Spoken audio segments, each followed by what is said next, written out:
So we alerted the whole community. They could tell what galaxy it was in.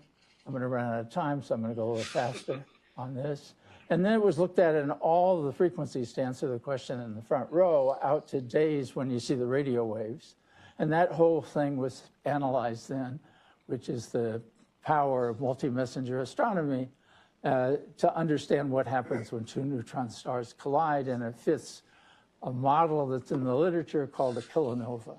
Everybody's heard of a supernova. It's when a star collapses by its own, burns up its fuel and collapses. This is a kilonova. And a kilonova has an interesting effect. So the kilonova is what we saw. Once we saw that, you can calculate, actually, what happens in the kilonova itself, and it solves a problem, which is the way science works. It has nothing to do with physics, a geology problem that I remember from the time I was a graduate student, which is that the universe is made out of hydrogen and helium dominantly. Otherwise, they're stars, and the stars have a few heavier elements, and they burn by the fusion process.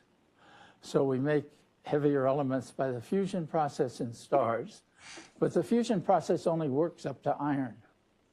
So we can't explain by that simple argument where our favorite metals got into the earth, like gold and platinum that we love so much. And so that argument, which is what I learned as a student of where heavy elements came from, is probably wrong.